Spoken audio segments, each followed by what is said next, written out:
अस्सलामुअलैकुम दोस्तों, मैं पठान नाज़िम आप सभी का हेलो लर्निंग एकेडमी पर खैर मकदम करता हूँ, वेलकम करता हूँ।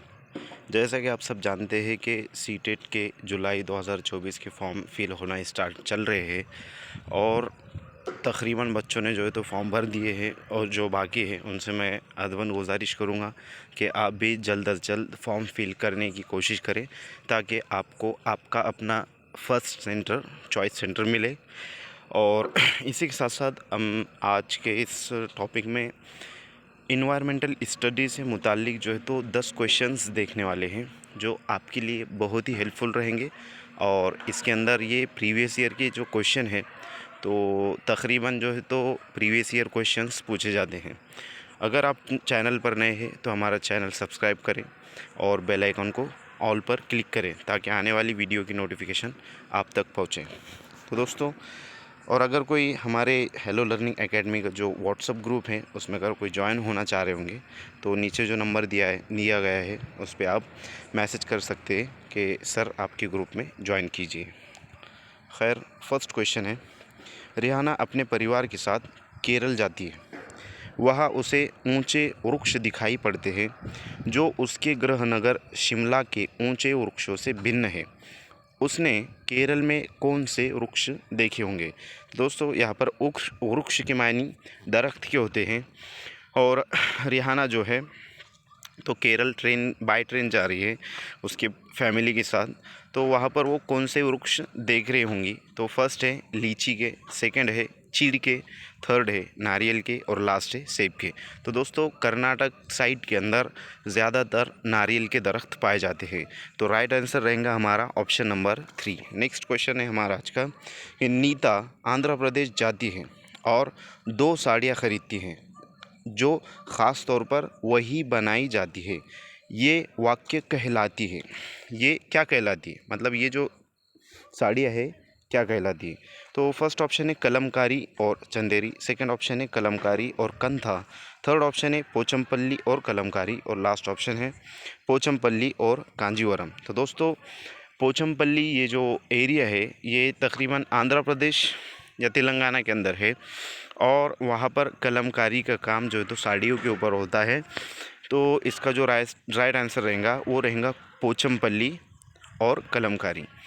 नेक्स्ट क्वेश्चन है हमारा, निम्नलिखित में से कौन सी बीमारी रुके या इकट्ठा हुए पानी से हो सकती है? फर्स्ट ऑप्शन है निमोनिया, सेकंड है चेचक, थर्ड है मलेरिया और लास्ट है पोलियो। तो दोस्तों, रुके हुए पानी में मच्छर की पैदावार होती है और ईवीएस के अंदर जो है तो मच्छर के ताल्लुक से भी पूछा जाता है, उसका एक बाकायदा टॉपिक है।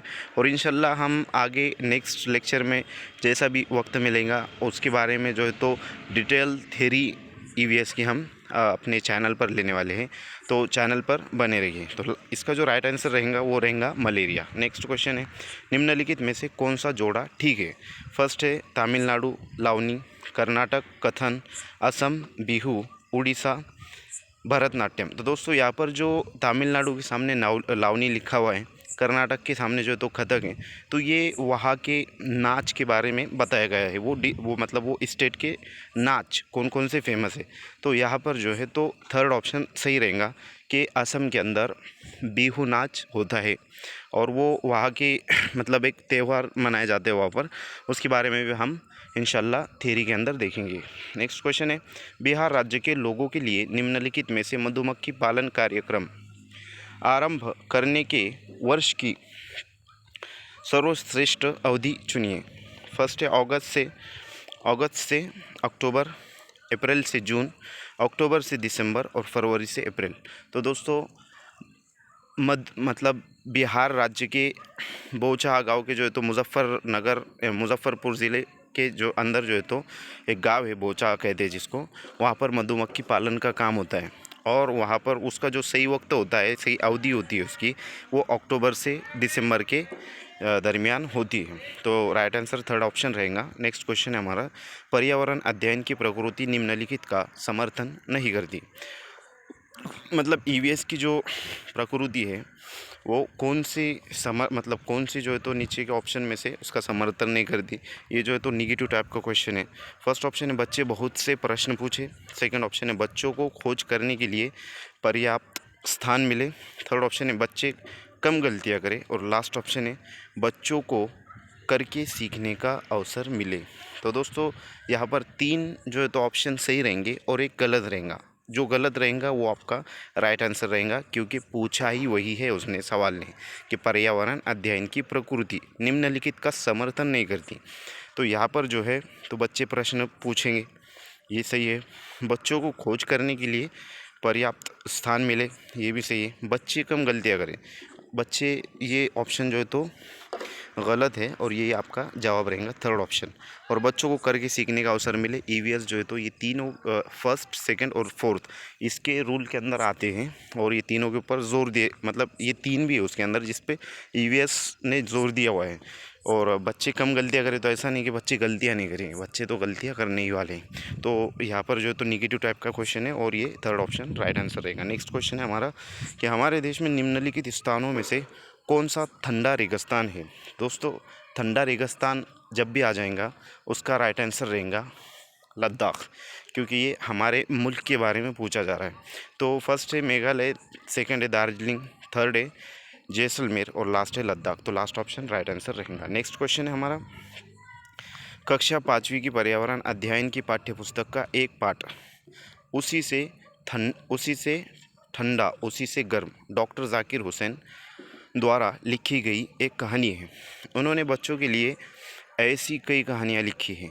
अपनी मृत्यु के समय वे थे फर्स्ट भारत के राष्ट्रपति, सेकंड भारत के प्रधानमंत्री, थर्ड भारत के मुख्य न्यायाधीश और लास्ट भारत के उपराष्ट्रपति। तो दोस्तों डॉक्टर जाकिर हुसैन ये भारत के राष्ट्रपति थे। नेक्स्ट क्वेश्चन है निम्नलिखित का अध्ययन कीजिए। कौवा पेड़ की ऊंची डाल पर अपना घोंसला बनाता है। इस घोंसले को बनाने में कई प्रकार की चीज़ें, यहाँ तक कि लकड़ी की शाखाएं और लोहे के तार भी होते हैं। एक चालाक पक्षी भी है जो अपना घोंसला नहीं बनाता और कौवे के घोंसले में अंडे दे देता है। वह पक्षी बेचारा कौवा अपने अंडों के साथ इन अंडों को भी सेता है। यह पक्षी कौन सा है। तो ये जो पक्षियों के बारे में भी है पूछा जाता है ईवीएस के अंदर, दो तीन क्वेश्चन जो भी है। तो थ्योरी के अंदर हम डिटेल जो है तो उसके बारे में मालूमात हासिल करेंगे। फर्स्ट है कोयल, सेकंड है शक्करखोरा, थर्ड है कलचिड़ी और लास्ट है बसंत गौरी। तो दोस्तों राइट आंसर रहेगा कोयल। ये जो है तो अपना घोंसला नहीं बनाता, वो कौवे के घोंसले में जाकर अंडे दे देता है और कौवा अपने अंडे समझकर जो है तो उसको सेध लेता है। और जब बच्चे निकल जाते हैं तो कौवा जो है तो अपने बच्चों के साथ और कोयल अपने बच्चों के साथ चले जाती है। नेक्स्ट लास्ट क्वेश्चन है आज का हमारा निम्नलिखित में से कौन सा बीज नहीं है। तो दोस्तों ये तमाम जो क्वेश्चंस है ये प्रीवियस ईयर्स के क्वेश्चंस है और आने के चांसेस भी होते हैं इससे रिलेटेड। और इंशाल्लाह हम जो थ्योरी लेंगे उसमें आपको जो है तो बहुत अच्छे तरीके से समझ में आने वाला है। अगर आप चैनल पर नए हैं तो सब्सक्राइब ज़रूर करें और आपके जो फ्रेंड्स हैं जो सीटेट 2024 जुलाई की तैयारी कर रहे हैं उन तक ये वीडियो ज़रूर पहुंचाएं, ताकि आपकी वजह से उनका भी फ़ायदा हो। तो यहाँ पर निम्नलिखित में से कौन बीज नहीं है। फर्स्ट ऑप्शन है साबूदाना, सेकंड ऑप्शन है सौंफ, थर्ड ऑप्शन है गेहूँ और लास्ट ऑप्शन है काली मिर्च। तो दोस्तों साबूदाना ये बीज नहीं है, सौंफ, गेहूँ और काली मिर्च बीज है। तो अगर आपको वीडियो अच्छी लगे, आज के लिए इतना काफ़ी है। अगर वीडियो अच्छी लगे तो ज़्यादा से ज़्यादा शेयर कीजिए। Thank you for watching my video. Thank you very much Indeed for your cooperation and have a nice day.